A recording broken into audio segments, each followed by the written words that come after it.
Kevin Farkas of Concerned Citizens of West Mayfield. We record public meetings to capture, preserve, and share information about our local government. We do this to preserve a citizen's record of proceedings, but also as a courtesy for those who cannot attend public meetings. Our audio recordings are also a service to our friends and neighbors who are visually impaired. A written transcript of meetings is also available for those who are hearing impaired. This meeting is Council's first public work session. However, not enough council members were present to have a quorum, which is a majority of those currently serving on council. Because no quorum was present, those in attendance could not conduct the people's business, such as deliberating and voting on agenda items. Those items will have to wait until Council's regular monthly meeting on June 11th. Without a quorum at this meeting, the gathering became more of a town hall.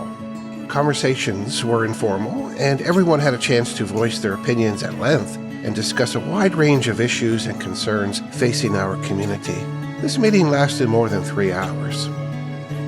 Although this is an official public meeting that didn't happen because of a lack of quorum, we think it's important for citizens to hear a portion of the meeting, which includes a presentation by officials from the State Department of Economic and Community Development, and a presentation by the West Mayfield Citizens Advisory Committee. Join us next time as we present our citizens' recording of Council's regular meeting on June 11th, 2025. We encourage all of you to be there, participate in local government, and have your voices heard. That's not only your right, but also your responsibility as citizens.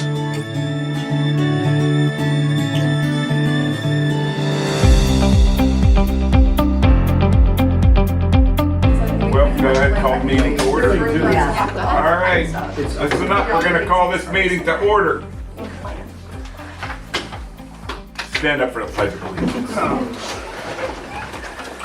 I pledge allegiance to the flag of the United States of America and to the republic for which it stands, one nation, under God, indivisible, with liberty and justice for all.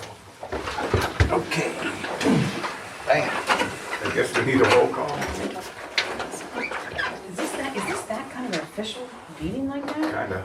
It just has to be like, sorta, like you can divert from the agenda a little bit, like as far as like the other meeting you can't, but this one you just have to do this stuff, like there's no votes or anything like that. Right.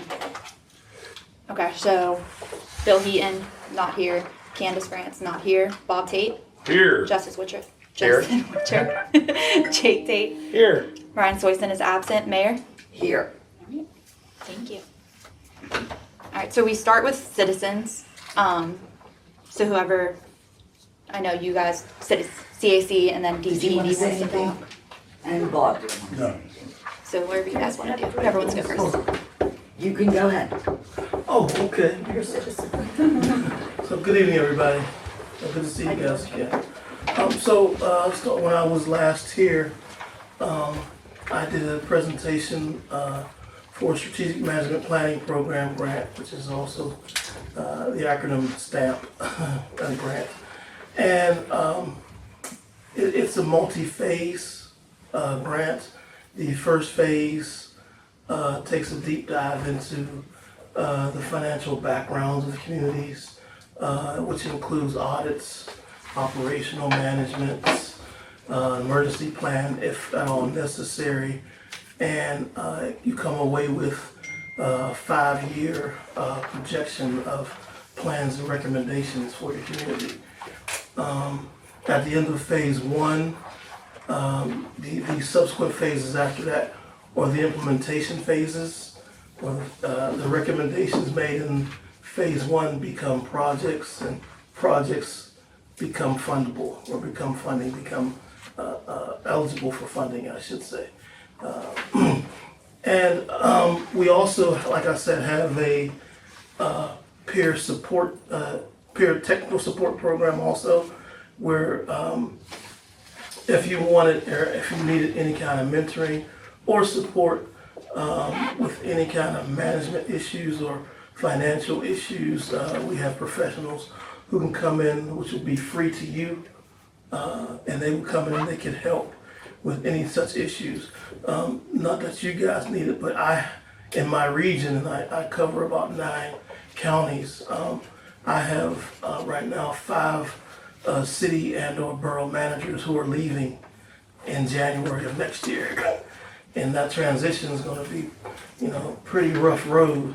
I have situations where the manager or the borough secretary has been in that position for 20 plus years. They know everybody in the community, they know where every piece of paper is and everything is, and they haven't mentored anybody to help take their place. And that transition is gonna be pretty rough, but we help with that transition and even helping them find a replacement for that person.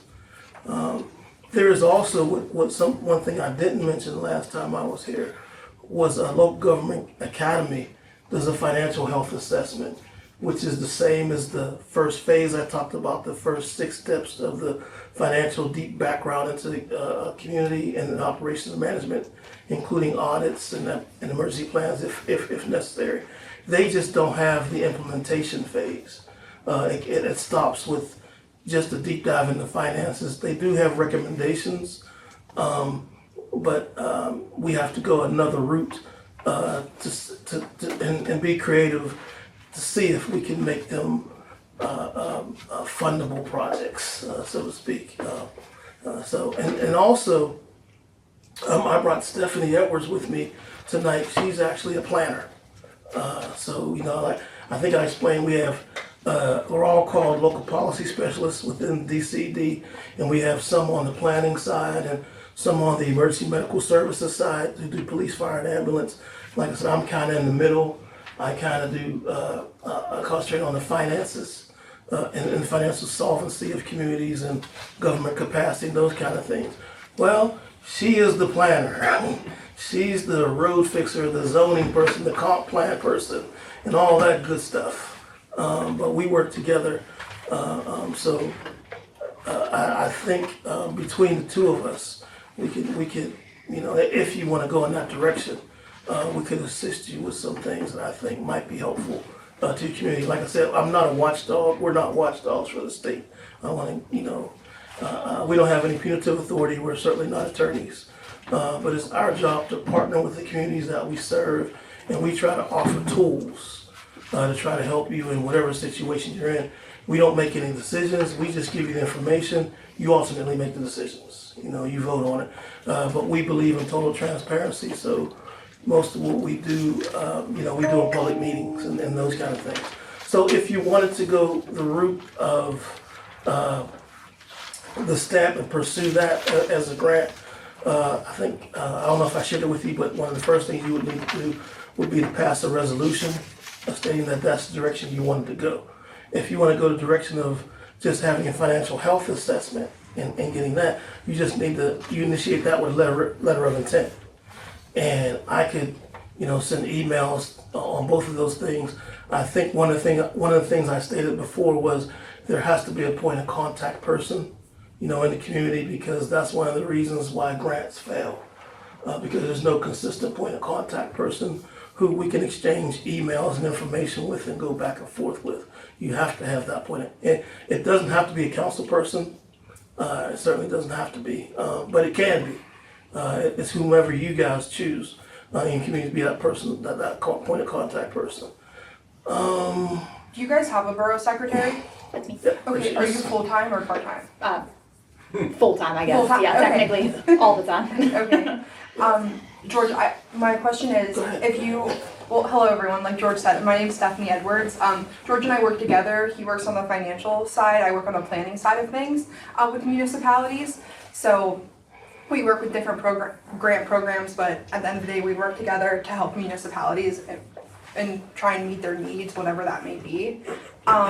So whether you're exploring, I just came into this, so I don't know, but whether you're exploring a stamp or, a financial health assessment or some type of program, I would just say, consider your needs. What are your needs as a community? But my question for you, George, would be, if your community was small, do you guys have any more staff, or is it just the one? Is it just you? It's me and then 2 road workers. 2 road workers, okay. If you have a smaller capacity, do you think the financial health assessment is an easier lift than It could STAMP, be, it or could be. no? Yeah, it could be. The financial health assessment could be easier for you to take on if you don't want to move into implementation funding. Or there's also a graduate student program out of the University of Pittsburgh that they do the same thing that the STAMP grant does with smaller communities like yours. I think what you guys are, what, 1,300? Yeah. 1,300? Yeah, 13 to 1,500. Okay, yeah, so, yeah, the graduate student program would benefit you. I think will be able to help you if you want to go on the STAMP route. And then the Local Government Academy doing the FHA will help you on the other end if you want to go that route. It doesn't matter how you size, but you want to talk Okay. about MAP? Oh yeah, I can. I just wanted to ask that because I wasn't sure. Is the graduate student one, is that associated with implementation dollars? Yes. Okay. I can talk about the municipal assistance program. That's the grant program that I work with. So that's a grant for planning and shared service projects. Typically, if your municipality is in good financial shape and you do have projects coming down the pipeline that, you know, you want to enact, like a comprehensive plan, a strategic plan. Typically for like a community of your size, you may not need a whole comprehensive plan. So we kind of call them more like strategic plans now, where they're much smaller and much more implementable. So instead of like covering the 10 factors of like, you know, all the whatevers that your municipality provides, we would cover a much smaller amount of things and kind of give you actionable implementation strategies or whatever. So strategic plan or comprehensive plan, today they're very like, you can mix and match them. But anyway, that's like the most common project the municipal assistance program funds. MAP pays for 50% of consultant fees associated with doing some sort, like a strategic plan, or, you know, a housing plan, a greenways and trails plan. Do you guys have a lot of recreation here, or? We have ball fields, we have a lame ass pickleball court, but it works. Okay. We do use it. Well, that's Okay. what I was gonna bring up tonight, was Small replacing playground. the playground. Okay. So the example I always like to give is that if your community has a strategic plan where, you know, it would identify the, you know, the most popular places in your municipality that people use, or places that need improvement, or places to like improve upon. Say you have that pickleball court and, you know, you want to update it and it's going to be like $50,000. Well, the Department of Conservation and Natural Resources, they have funding to update your pickleball court. If you go to apply to funding for that, their application is going to say, is this project outlined in a strategic or comprehensive plan? And then you can go back and say, well, yes, it is, because when you did the strategic planning process, it identified that property as somewhere that the community uses and should be improved upon. So that's just one of the examples of how like strategic plans are very useful to municipalities, because they help identify projects, like George said, that then lead to funding. But then again, if you're having financial, you know, I don't know, not struggles, I don't know the case at all. Distress, if you're experiencing financial distress, the STAMP plan, that's a before step to a strategic plan. So that's a strategic financial plan, and then you could do a strategic like comprehensive plan and that sort of thing. So George's work kind of comes before my work, but it would just be, you know, wherever your community's at and that sort of thing. But so MAP is for, you know, communities if you have projects. Do you guys have code enforcement here? Yes. Yes, Okay. Do you have a code enforcement officer? yeah.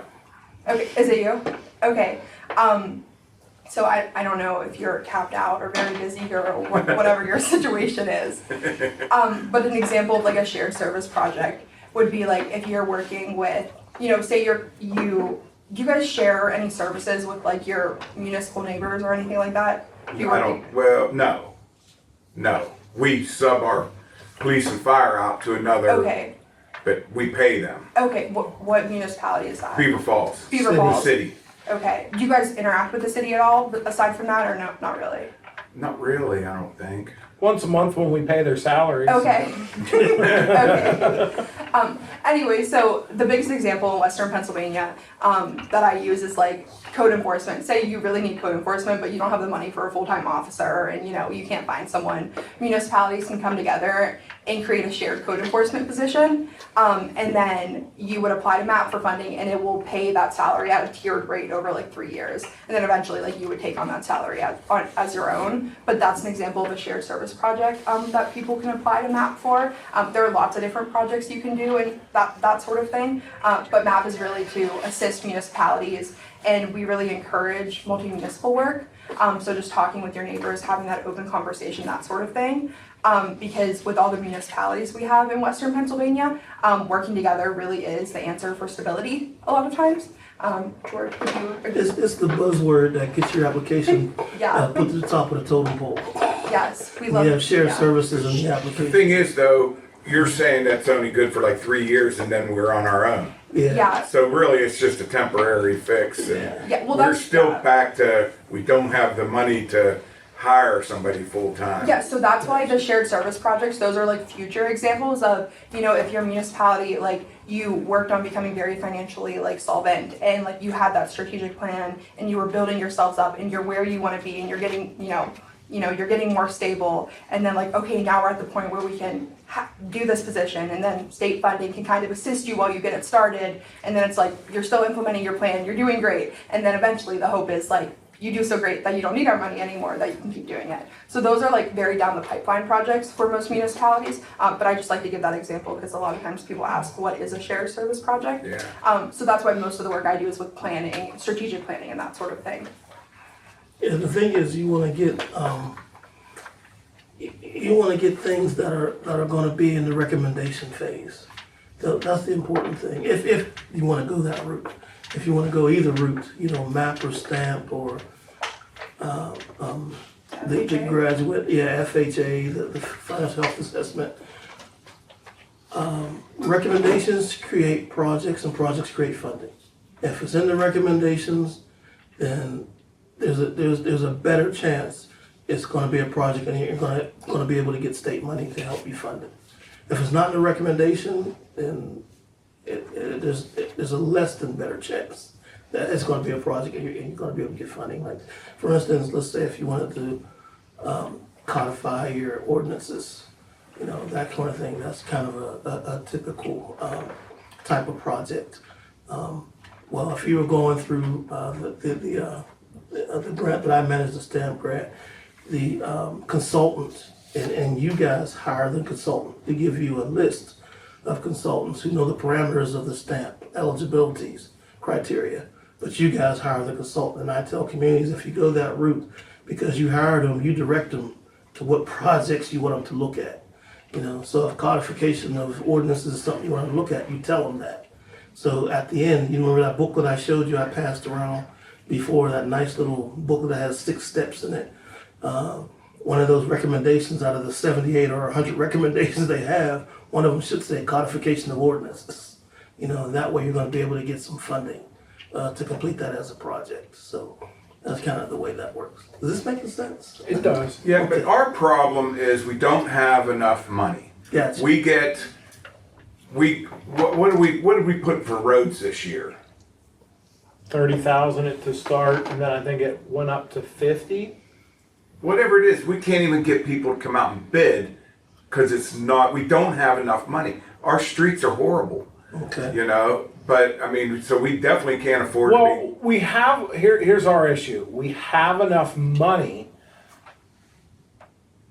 We've got money coming in. Mm-hmm. But the cost of everything spread across to everything else, we're getting behind. I guess. We have so much more work that needs done that we don't have enough money for all that extra work. If we had a bunch of brand new roads and new sewer systems and whatever else, we would not be in this situation right now. But every year we get further and further behind. What is your situation, can I ask? So right now we have a large sum of money in an account that has been saved over many, many, many years. Probably what, half a million? I We thought have it was over 600. $600,000 in there. We're bringing in, a rough estimate on how much we bring in annually? Kevin, you might know this answer. He's digging. I thought I had a financial report that had the general fund accounts.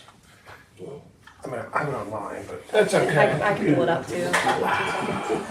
The ballpark it, 150 for what now? for annual income that we bring in, typically. Oh, no, it's about, it's over 350,000. 300,000. 350 is what our budget is. Yeah, and safety. that- Okay, that's what I was wondering. What we bring in is what we budget. Yeah, so around $300,000 a year is what we budget. Okay.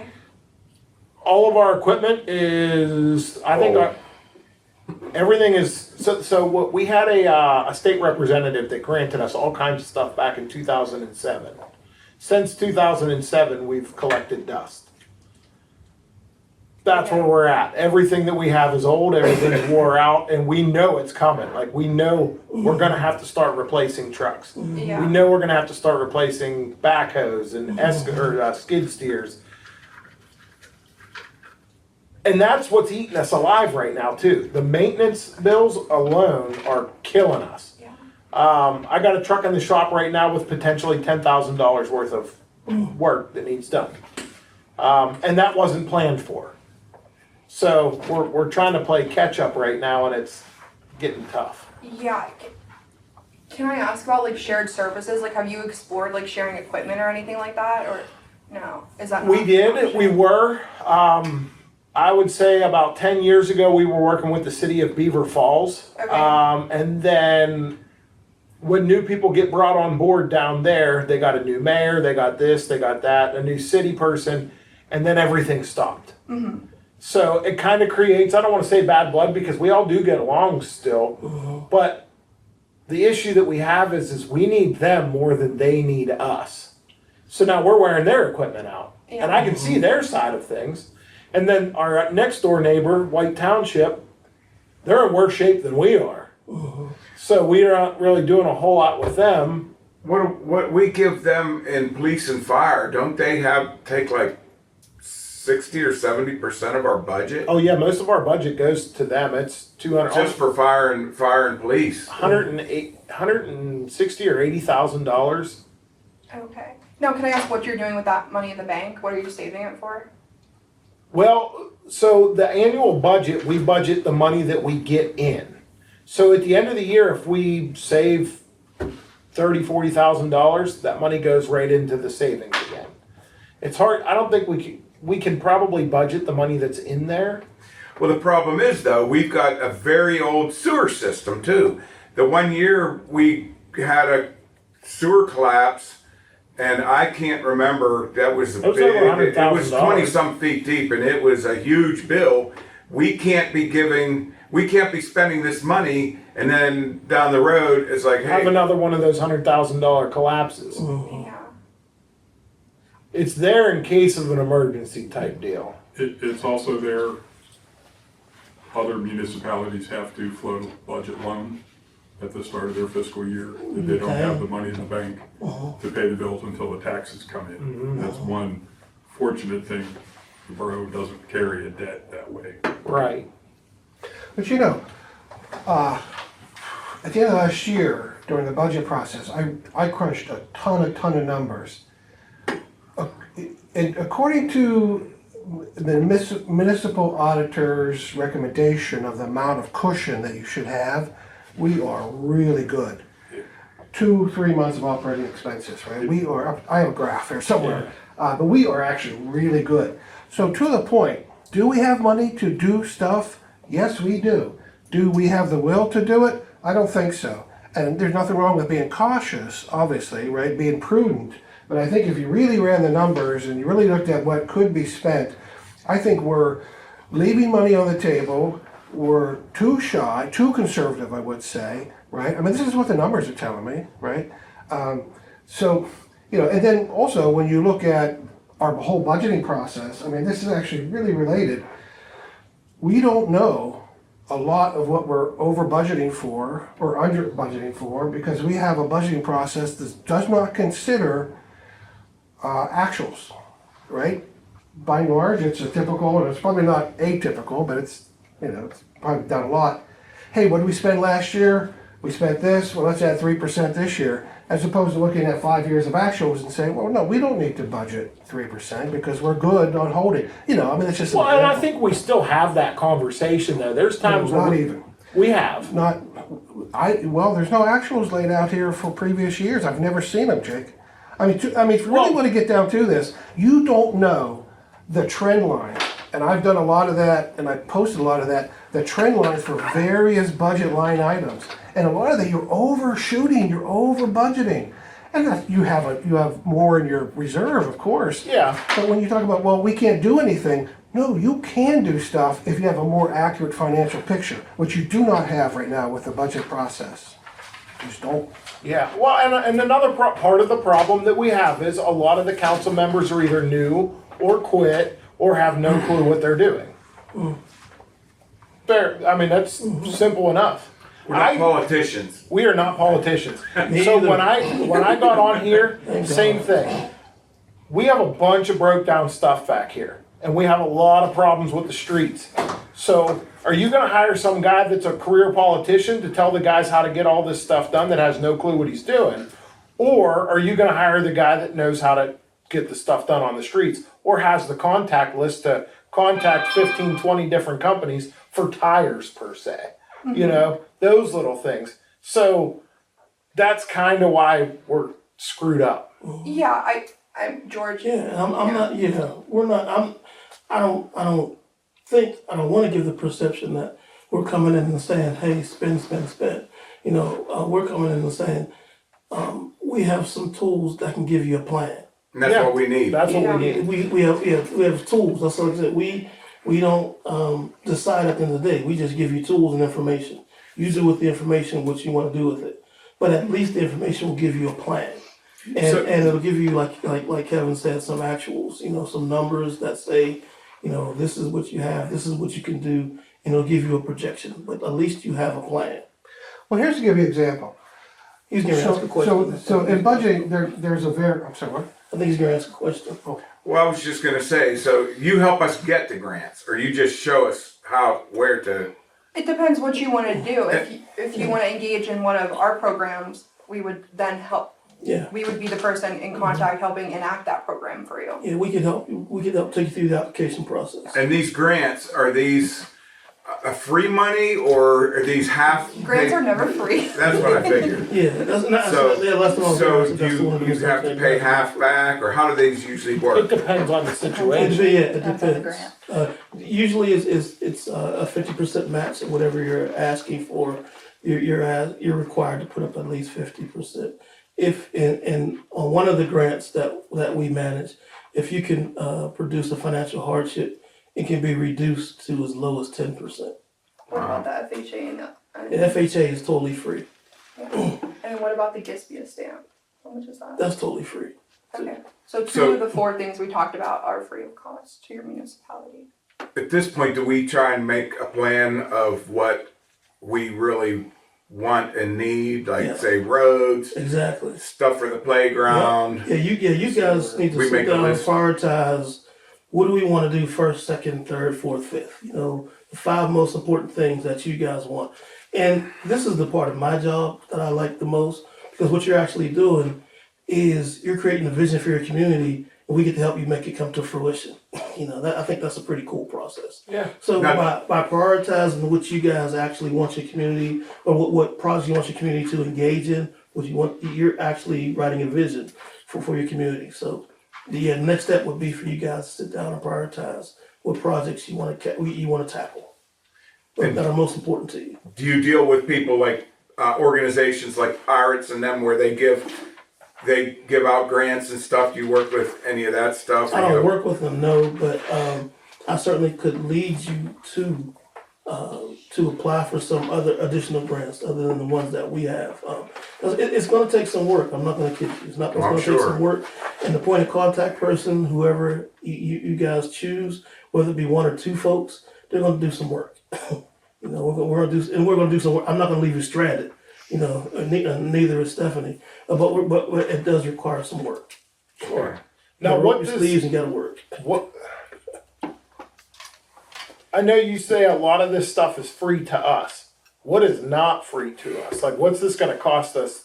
A match for a grant. So that's just if we get the grant. Yeah. We don't pay you guys specifically anything. No. You guys get paid by the state or by the federal government or whatever? the state, That's we're with the fantastic. state Department State. of Community and Economic Development. Because there's always like seems like every time we think we're about to get a good deal, somebody's like, Here's our, You're not Here's paying our me anything. bill. So, okay. I can't even take an ink pen. So. Are you working with anybody with them, MS4, is that what that's called? Does Have you anybody done any give work with the MS4? We would probably have you like a Penvest loan or something like that. Okay. Because that's something that came up out of, I shouldn't say out of nowhere because we knew it was coming, but it was something that I don't think we should have had to do. But And it's I have not a something feeling it's that probably like, gonna you happen think, again. We're done. You will. You will. Yeah, yeah. You have to, and you will. That's it. The maintenance is already, I mean, the maintenance costs us money. We send the guys down there after every storm to check out all of the Right, little but I things mean, that they had the us MS4 install. project that we've contracted with the engineering firm for years is a state requirement. Yep. understand that, but what I was getting at is And- that's one of them things where all of a sudden you lose a big chunk of your money Yeah, because the state comes out and says, "Hey, we want you to do this now," Yeah. and that cost us what, 80,000 We or just something? completed that, and now that was 80 grand that we spent. And we're gonna do it again, because that's not done. It's an Right. ongoing thing. So they'll come up with a new project and we'll put it off like we did last time. And then But we'll even have- still, like going pay back for to it. what Kevin was saying about, how we try and save up here. Does anybody know a clear answer of when we have to pay that money again, or do we start saving now? So that when it does happen, we're prepared for it. We got extensions and got to put it off for COVID and got another extension, and then we had to write the check when the state said, no, you must do it. Yep. And it's But coming- that's it's some of the coming- stuff it's that coming. happens. I mean, what's next? Well, there's a lot of stuff that's not mysterious, right? And so if we know there are MS4 requirements, after we did this project, maybe not for a few years, but if we know something's coming down the pipe, then you can budget Sure. appropriate for that. And I think that's true with every line item in that budget. That's the hard question, are we budgeting appropriately? Right. Right, given the actual situation, so like in budgeting, there's a variance, it's called a variance. What you say you're gonna spend, your budget, and what you actually spend, typically if you're within 10% Yeah. of that, that's good, right? And I'm gonna tell you, I ran the numbers, in 2020, our budget variance between what we actually got in that year, revenues and our expenditures, 2% on the money, right? 21, we were 13%. We were off. 22, we were 16% of variance, right?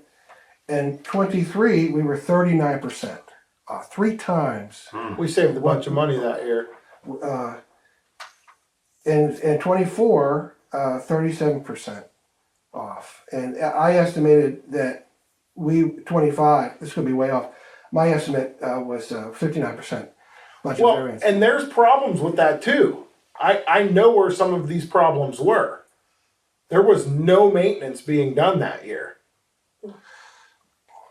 And then this year, we're getting hammered with maintenance. So Yeah, it's gonna be a yeah. flop again. Yeah, if you don't do your expenditure, you might get hammered the next year when it comes due, right? So it's a balancing. I'm act for afraid to sure. see what it looks like this year. I mean, we had a couple council members at one point in time that refused to do certain things or just maybe let it go or whatever.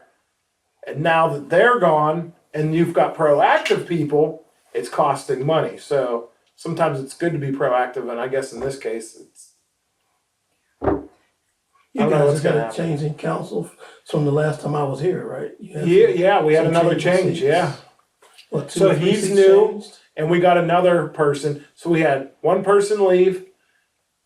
He showed his intent. Another person left. Then 2 people left. Yeah. And, yeah. And then we got one at the last And then meeting. one. and it's going to change again Wow. because 2 more people in January are not going to be here anymore.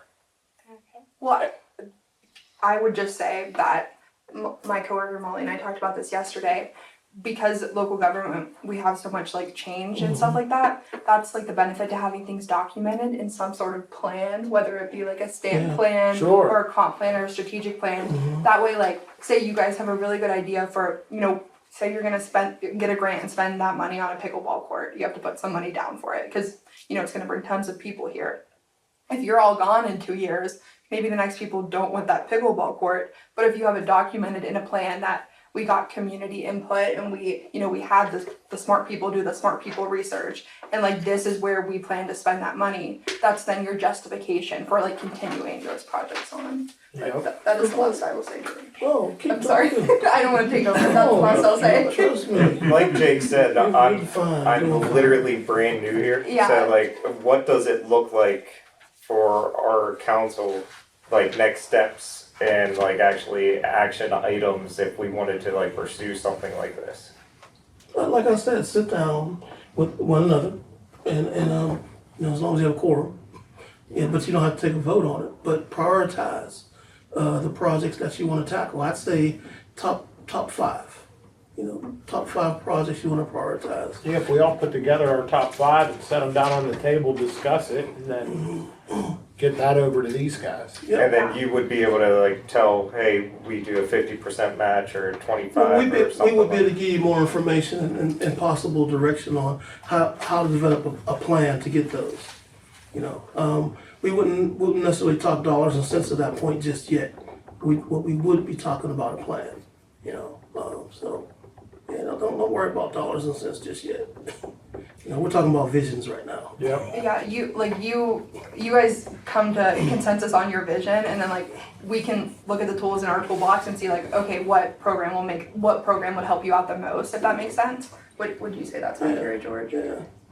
Because like we have like the stamp program, which is like a very big intensive process, but it also can get you a lot of money at the end, but it's a lot of work to get that money. But then we have the smaller programs like the financial health assessment, where that's free of cost to you, and the process is a lot shorter, and it just gives you recommendations. It doesn't come with that money at the end. Or, you know, a strategic plan that also costs money to get involved in, but at the end of the day, it's up to the people in this room to implement the recommendations of the plan. So no matter what your vision is, I always recommend some sort of plan, writing it down, embarking in that process, like, is not gonna hurt you, I would say. Yeah.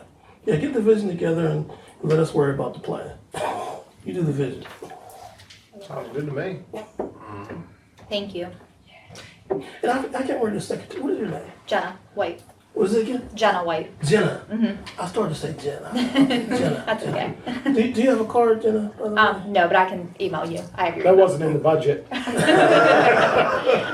I'm brand new. I just started in January, so trying Welcome to to. local government, Yeah. congratulations. Thanks. It's just that when I wanna email you guys about stuff, you know, I know Kevin's part of the community advisory committee, so I wanna include him, then I wanna include you as part of the council, so I'm making sure it's going there, like I said, total transparency, so I wanna have you both on the same email. Yeah, and we're with, to be more specific, we're with DCD, but the Center for Local Government Services. So as George said, like, our job is just to work with municipalities, so like, we don't cost anything, and like, we don't have a timeline on when we can assist and when we cannot. I'd say we're on an as-needed basis a lot of times, so we're just here to Just help a guide. phone call away. Yes. So where are you guys located anyways? How far are you driving to get here? Oh, I live in Natrona Heights, if you know where that is. It's Yeah. probably about an hour, but Yeah. we both work in the Southwest region, so. I'm in McKeesport, so I'm about an hour and a half. Yeah. Oh, wow. I live near Kennywood Park, so. I've worked in your area before. Oh, yeah? Shopping center with a laundromat up there. Yeah, that's empty now. Is it? Yeah, the whole shopping center, the whole plaza is empty. Wasn't my fault. I was just hanging out the machines. The Big Lots was the last to go. got a nice community garden. Yeah, they actually just had a big community garden stroll where you go tour everybody's garden. It was really interesting, but yeah. But anyway, Cool beans. George. Good. You guys Does anybody else have any questions for Any him? more questions? Peanut gallery? I'm impressed with what we can do. We just need our hands held a little bit. That's great. Well, and let me offer up the Citizens Advisory Committee in any way we can help in this. And, you know, we already, you know, sort of say, hey, we'll help do a lot of administrative stuff for a lot of this other stuff we're doing. But for this, yeah, count us in for helping in any way we can. I passed them out before everybody has one right before. Perfect. Unless you threw them away. Oh, no, I have. No, I got mine. We have all that stuff. No, You are probably gonna be Okay. the man. Point of contact. You are gonna be, you're gonna be, finance, litigation. Everybody throws that. Huh? We just talked I about just talked about that. I got thrown into it when I first got on. Not when I first got on, whenever certain people took over and they decided I wasn't good enough for parking. Kevin gave us his recommendation, Well- and he said that you are great. Well, He did, he gave you high accolades. Technically, I have 7 months until I can just be like, oh, do I want to be on a ballot? Up in there. So are you guys good with us then? We are good with you Yeah. guys. You Thank you so are. much for coming out. Stephanie, you have a card. Yes, yes, I do. Give us your cards. Yes, let me grab them. So I Jenna, got send- this, Jenna, but send I me an brought it. email Yeah. so I can have you and Perfect. This is something You guys have that, voting this is here? gonna be one of your first Yeah, projects Yeah, here. okay. I will say I'm very, very new to this stuff. So. No one in the back. I heard you're good at it. Okay, okay, no. It's hard to get through into Well, the here's once the you're in thing it. too. Okay. You know what, It's a little bit of everything. Oh, yeah. You're gonna dabble in everybody else's business here, and that's just the way that it goes. And it's kind of cool. Like me and Bill, we work together on a lot of different stuff. I'm not even on your stuff half the time, I love that. but we These are understand it and we make it work. I can't. Whatever I can do to help, that's what I'm here Thank for. you. I don't like my time to be wasted. so. Stephanie Well, Edwards. that's why I got on. I mean, like I said, I ain't a politician, but I just wanna help out Yeah. her. And I did a lot when my first term in here years ago.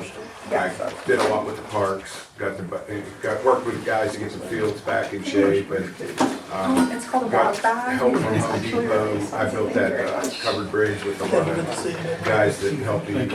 Yes, of course, it's nice to see you guys. Nice to meet Thank you. you. Thank you, thanks again. Nice to see you. Please, just email George or me. Is there Always a pleasure, my still dear. And a once I Starbucks got that all together. in Hey, George. I mean it. the mills? George. Yes, You yes. still up? Yeah, they actually have a lot, like, they have stores everywhere except for the mill, small. Like, they have. I know, they have a Starbucks. So it's- Yeah, they Do have a anything with Starbucks. the Pennsylvania Utility Commission, do you? Oh, no, Okay. no. Well, I mean, we know of them, but like, I don't. Do you guys interact with your PennDOT representative or your DEP representative at all? DEP's not in my house once a month. So that's what I said, we can But once I got on. turn you on I to other got fungible sources Yeah, other than a us. truck. yeah. That you may be able Good to apply. rate. That's one of our issues that we're currently facing is the Pennsylvania Public Utility Commission. $3 a month.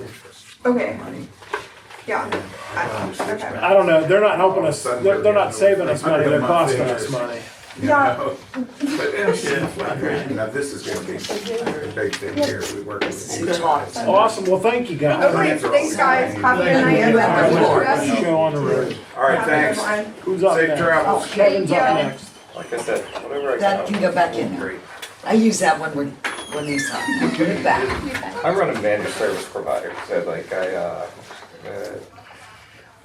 we go into companies and we take over their IT. Am I up? Oh, You're up. We assist You're them up, in their Bubba. IT. So you actually don't work from home? No. So what you guys have there is the latest current list of the SOGs that we're working on. That's sort of an abbreviated list, but you might see something that looks like this. We have enough. We were going to have some copies made, but I'm going to email the link to this. And so as we make changes to stuff, fine tune, tweak stuff, it'll show up on this document online, right? And this is basically the same what you have there, but a little more detailed.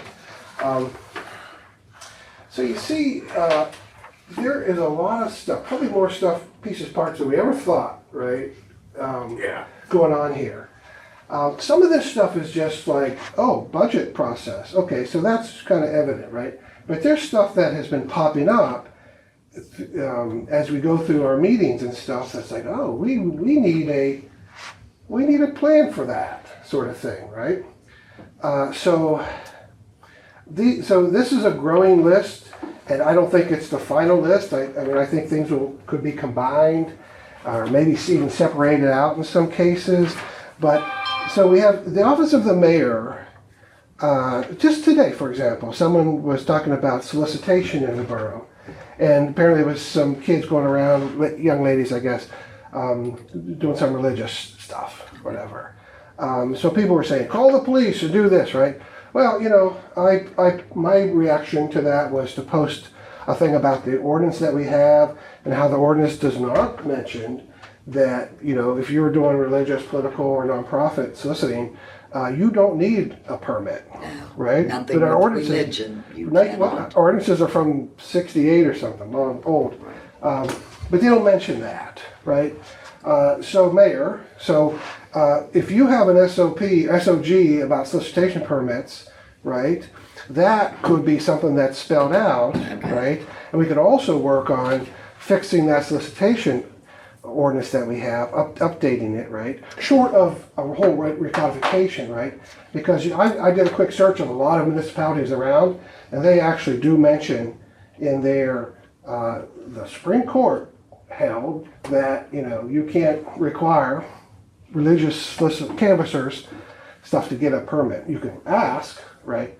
So there's a lot of stuff that is coming up that we could pop in. So we're trying to get the office of the mayor to identify operations and then work those into documents with guidelines. Council, you guys on here, we have committees and boards. What's the committee structure? How does it work? How is it formed? Something just came up recently with the zoning board, right? Zoning hearing board. Apparently we're kind of out of compliance with that. You were the chair, right, last time? So you can no longer be on that board because you're on council. And no borough employee can be on that board. And there is no zoning hearing board solicitor who resigned in September of '24 last year. I found that in the meeting minutes. No one took that. Patterson. Patterson was our attorney. Who was it? Yeah, he resigned. George Patterson. Yeah, he resigned. So you have no solicitor for that. You only have 2 of the 3 members. So I looked at like, well, how did they come up with a price to charge Mr. Muir the $800? Well, that was something that I see in other municipalities. They do by resolution, and they actually form boards by resolution. None of that happened this time. Well, who did he have to pay that to? It wasn't to us. Yeah, it was $800.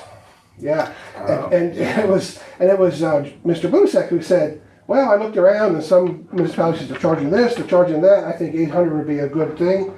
And I think Wendy floated the motion and council passed it by motion. It really should have been part of a policy, right, and through a resolution. And that, I actually found that, so I said, well, that must be the fee. So I updated the schedule of fees online. And I actually cited the meeting minutes where that was determined by council to be the fee for a zoning hearing board.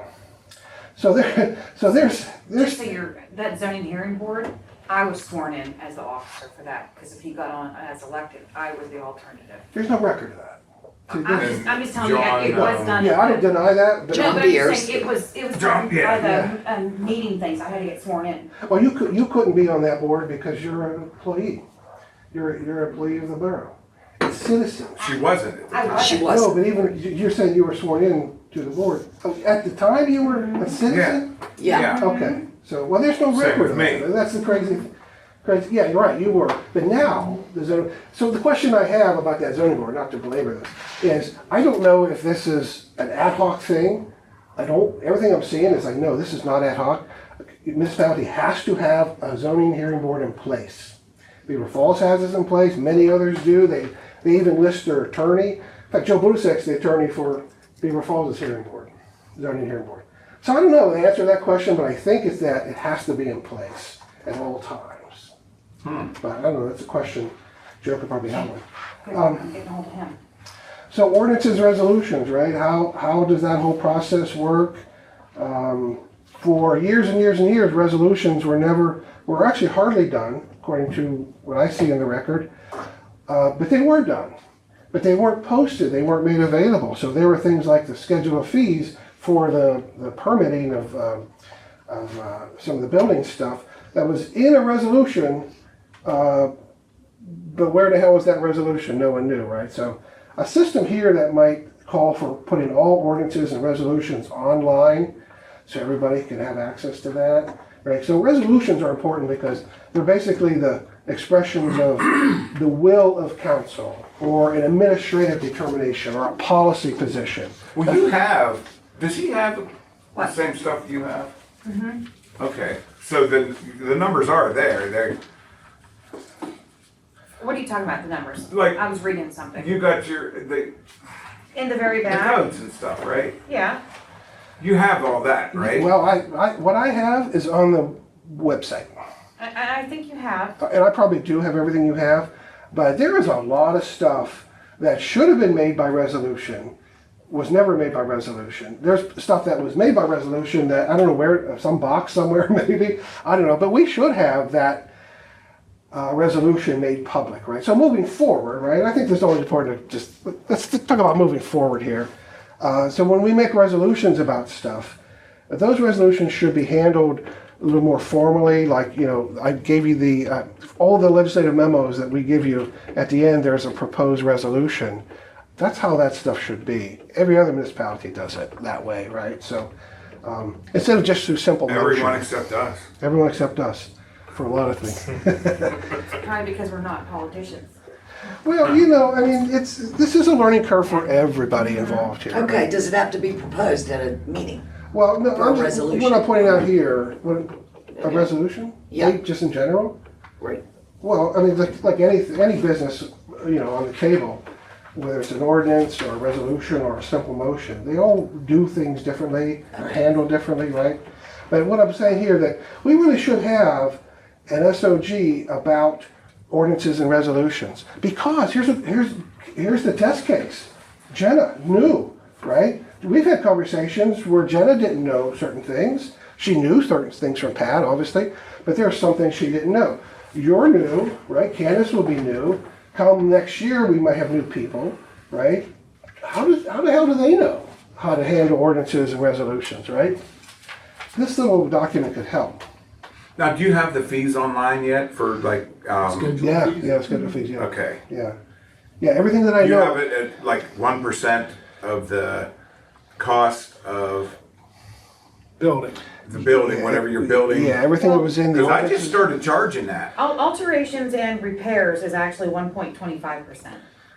Yeah, if I found it in fact, I even cited where it comes from in the schedule of fees in a footnote. So I mean, we're just making it up. So if it's in some document duly passed by council, then I put that in the schedule of fees that's now online, right? Because Chris was always like, okay, building permit here, $60. Yeah. And even before that, Tom DeLuca was the same thing, $25, Yeah. whatever it was at the time. I mean, But when we start digging into it, here's 1%. I just brought in the last month, I just brought in over 1,100 or whatever it was. there you go. That's another example of checks. leaving money on the table, right? Because we just Well, now we know. We know, just- yeah, right. So an SOG around public meetings, right? So I've been advocating for a long time for this thing that many other municipalities do. It's called a resolution of decorum for meetings. And it handles everything of what the format is for an agenda, for minutes, you know, how you handle citizens' comments, parliamentary rules. You know, we're not required to use Robert's Rules of Order. That's not in the borough code. It's recommended by the Pennsylvania State Boroughs Association, and we kind of use some of it here, right? But parliamentary rules are very important.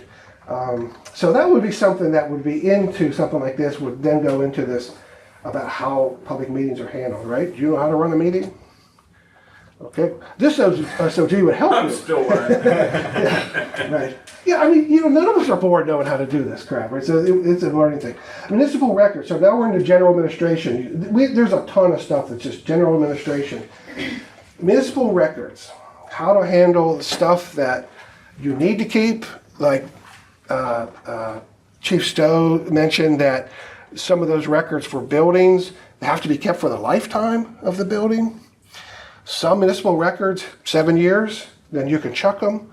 Some, you might be able to chuck them, but you don't want to chuck them because they might be historical. We ran into that by doing the centennial stuff, looking for stuff that, you know, could be packed into that presentation. Gone. right? So there is a whole big thing about public municipal records. There's a schedule about this stuff. This comes from the museum commission or something like that. They have a whole schedule of what records should be kept for how long. And typically what happens is when a municipality says, well, when you say, they got all these boxes, they're old, let's get rid of them. There's a resolution that says, okay, we will get rid of XYZ documents. It's consistent with the schedule of municipal records, and then you all pass it and you do it, and you're consistent with the law, right? As opposed to doing the Dick Clue move of burning the stuff and no one knew what the heck he burned. Dick and Tommy. Yeah, they just did it. I burned this. Yeah, go ahead. Yeah, right.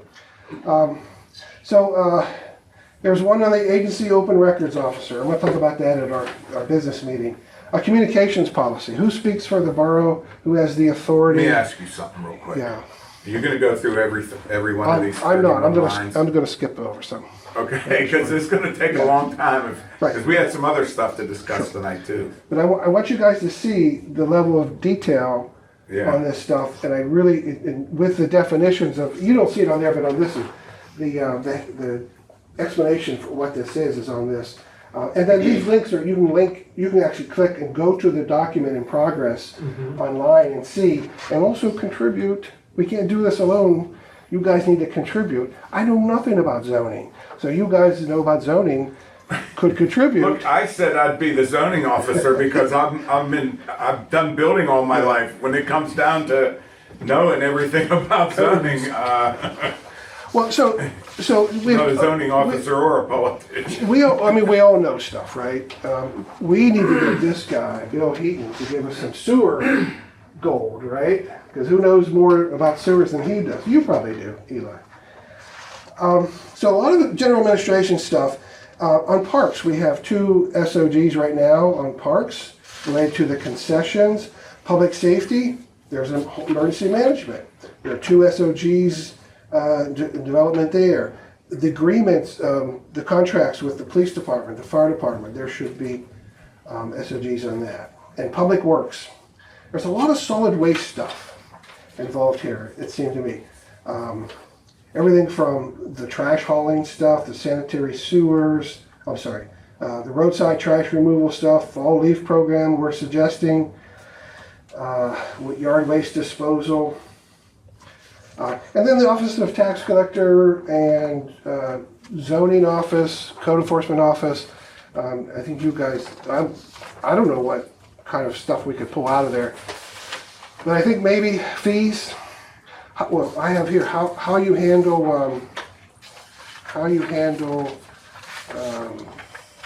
zoning complaints and infractions. That should be handled in a, you basically base that off of your. Basically, what we do there is I stop and talk to the person, one. Then, if they don't comply, I stop back and I put a letter in the box, in their door, in their mailbox. Yeah. And if they still don't comply, then we go to the magistrate. That's a great system, right? That's, just imagine he took over your job, right? That would be very helpful, for Justin to know, okay, well, this is a very workable system, right? So that's where a lot of just this institutional knowledge and the on-the-job experience really comes into play. If we could only get it, into a document. If we get really ticked off, we just call cops. That'd be, at the bottom of it, call cops. Call cops. Yeah. Even so, under legal services for the solicitor, the engineering services, independent auditor, the auditing services, right? If we gave a test to you all, hey, do you know about this? What do you know about this? Can you answer this and that? I don't know. You tell me. Do you think you're that knowledgeable of a lot of this stuff? Citizens, we're not that knowledgeable, right? So we're trying to figure this out too. That's what we are. We're all citizens. We're not politicians. Right. No, but you're elected officials. And We're elected officials. And there is a Elected citizens. there is a distinct difference, Bob. You're invested with authority to act. You're invested with the powers to act, right? You have certain responsibilities of duty, care, loyalty to this borough, like any board of managers would have, right? So, yeah, I think that a lot of this is it's all new thinking, rethinking some of the old practices and stuff of how we're doing stuff. and try to be, a little bit more creative and innovative as we move forward. Like I just found out that, hey, there is the state legislature says that for littering, now someone who gets a fine, they just don't get a fine. They can be put on the roadways to pick up trash. It's in the statutes now, 2018. Didn't know that. And also they said a municipality can put up a litter enforcement corridor. West 4th would be great. Glade Street would be great. Rock Avenue would be Well, great I for think that. we have one too already. There's signs up. No, that's different than this specific thing called litter enforcement corridor, LEC. You have to pass a resolution to do it. It doubles the fines. $600. $600 would be the littering fine if you could catch someone, right? But even the guy who sponsored that bill in 2018 said, this is as much as of putting teeth into like real enforcement as it is public awareness and public education, right? So, it's that's a part of all of this, right? That's the same thing with emergency management. Public education and awareness is a huge part of all that programming from everything that I see on emergency management programs, FEMA, Beaver County Emergency Management. Public awareness and public education, very important, right? And I would say one last thing. You guys, the borough code was changed to allow you guys to up the fine from up to $600 for a code infraction, an ordinance infraction. So when you talk about speeders, we have an ordinance for speeding, right? It's 25 miles an hour everywhere in the borough except where noted otherwise. And you know where those are? 37th Street. No, that's not a borough road. Okay. Yeah, High Street, 15. Right. And Sand Alley, 15. I think Sand Alley, that you guys made Sand Alley over there, 15. Patterson. Patterson's 15. Yeah. I think there's another one. Coolidge or one of those weird streets. I know Patterson's. Right behind me. It's a street in between 4th and 5th. It's 15. It's noted as 15. Yeah, it's back by Bruce Harris's house. There's a sign back there. Is it in the ordinance? Craig Street. Okay. Well, it's got to be in the ordinance for that to be legit, for I one. mean, there's a sign back there. But when you have Linda Blackburn, who came here 8 months last year, 8 meetings, saying somebody's got to do something about the speeding up on High Street, and now you have a lot of people who complain about speeding in general. You could create a $600 speeding fine if you have the legislative authority to do that. Any of you speed going through Eastvale? No. Hell. I don't.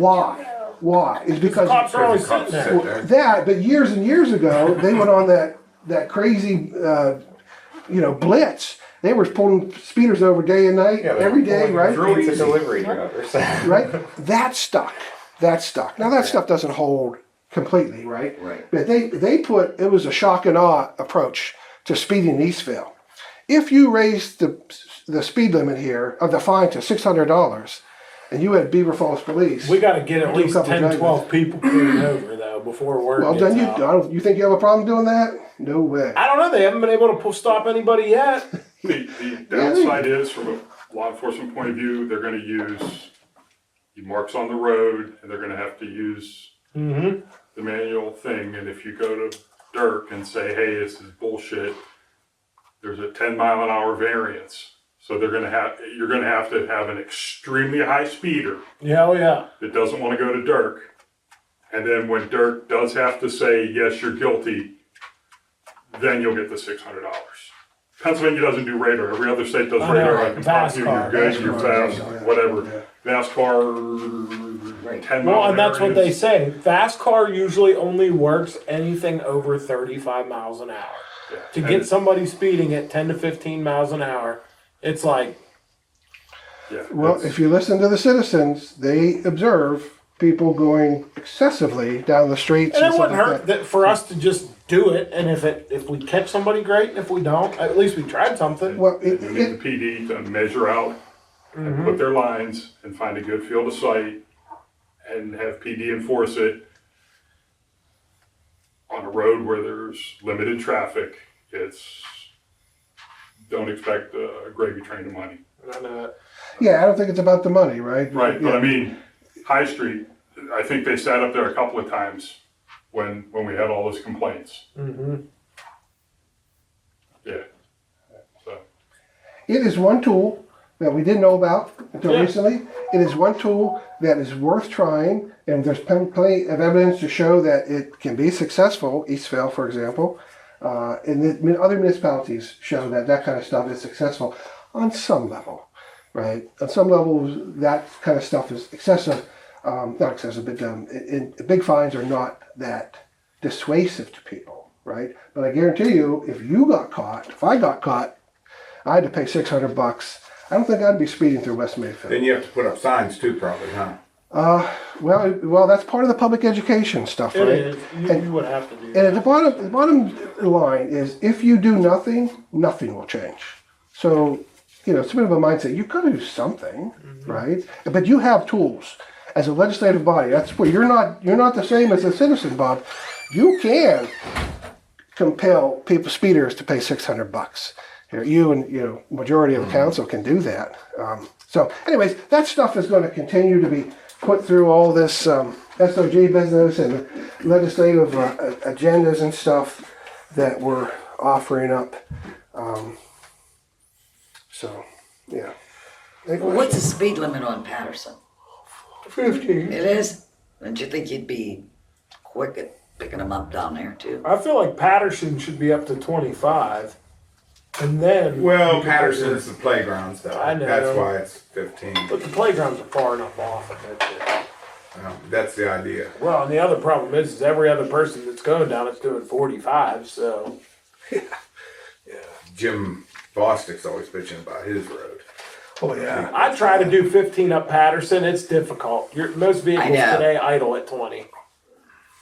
Wow. Yeah.